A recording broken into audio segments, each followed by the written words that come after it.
Selamat siang, Pak. Siang. Terima kasih ya sudah meluangkan waktu untuk berbincang dengan kami. Sebelumnya, bolehkah Bapak untuk memperkenalkan diri? Ya, boleh. Nama saya Muhammad Mufalik, bisa dipanggil dengan Bapak Alif. Saya dari Cilacap, Kedungreja. Ya, sekiranya gitu. Oke, sebelumnya Bapak berprofesi sebagai pekerja apa ya, Pak? Saya berprofesi sebagai petani jamur budidaya. Oke. Apa sih latar belakang Bapak untuk memulai bisnis ini?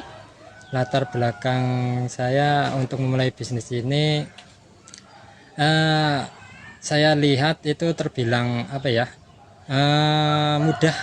Di samping itu petani jamur itu nggak kepanasan. Nah, jadi untuk anak-anak yang milenial sekarang itu yang tidak mau repot, tidak mau kepanasan atau tidak mau susah-susah, ya itulah solusinya, itu petani jamur. Jadi nggak harus kepanasan, jadi dengan suasana yang teduh, jadi ya tetap bertani, bercocok tanam juga menghasilkan. Oke, sejak kapan sih Bapak mulai bisnis ini? Sejak 1 tahun lebih. Oh, sudah lama ya, Pak. Jenis apa sih yang Bapak tanam? Jenis jamur apa? Ya, yang ini jenis jamur tiram. Nah, jadi kalau jamur tiram, ini jamur tiram putih, warnanya kan putih. Nah, jadi terus lebar. Banyak sih jamur, model-model jenisnya gitu.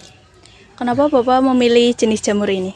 Ya, terbilang mudah, terus juga pemasarannya juga cepat laku gitu. Dari bahan lainnya gitu. Oke, selanjutnya bagaimana proses penanaman atau pembudidayaan jamur yang baik dari jenis media tanam yang digunakan, bibit tanam, dan pemeliharaannya? Jadi untuk berbudidaya jamur khususnya jamur tiram atau yang lain, media yang digunakan untuk tanam yaitu pertama itu serbuk gergaji, serbuk kayu. Nah, yang bagus itu kayu yang lunak, kayu yang tidak tidak keras lah, seperti kayu sengon dan lain-lain. Nah, itu lebih baik, cara itunya tumbuhnya itu lebih cepat dibandingkan dengan kayu yang keras.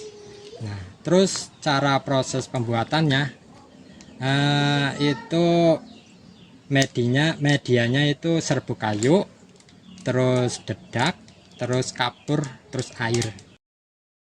Kapan sih jamur itu dapat ditanam? Jadi jamur itu dapat ditanam ketika sudah dicampur antara serbuk kayu dengan dedak, dengan kapur, dengan air, lalu diolah. Nah, terus dimasukkan ke plastik. Nah, ke plastik. Nah, setelah itu ini dikukus. Nah, sudah dimasukkan ke plastik, lalu dikukus selama 5 jam dengan kepanasan itu 100 derajat Celcius. Nah, kalau di bawah 100 derajat Celcius, ini rentan tidak tumbuh jamur.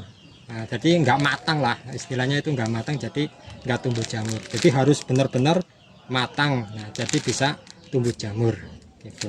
Nah, terus setelah dikukus, ini didiamkan selama 24 jam, dingin dulu. Setelah dingin, lalu kita bibit dengan bibit jamur.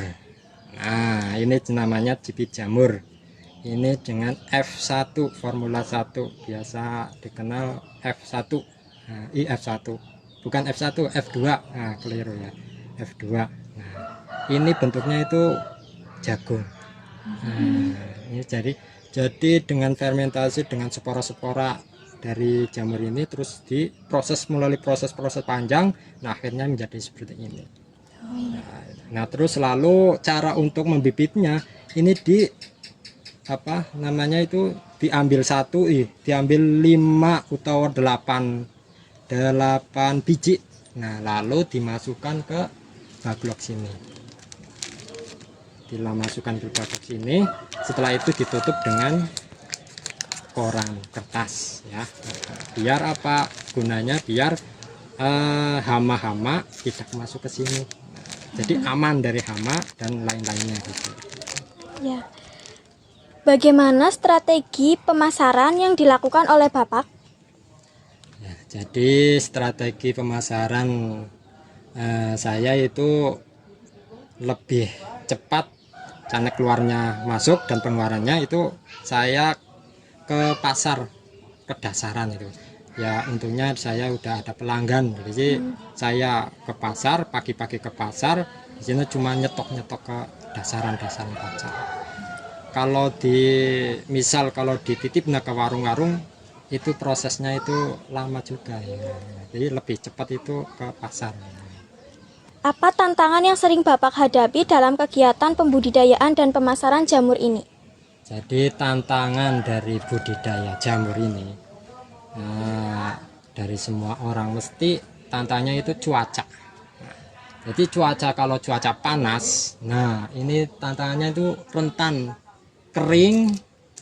Nah, rentan kering, jadi enggak jarang tumbuh jamur. Nah, tapi kalau cuacanya hujan, nah itu lebih cepat tumbuh jamur. Jadi tantangannya itu cuma satu, yaitu panas, masa kemarau lah. Nah, itu tantangannya. Jadi kalau modal panas itu sering disemprot kabut, pengabutan.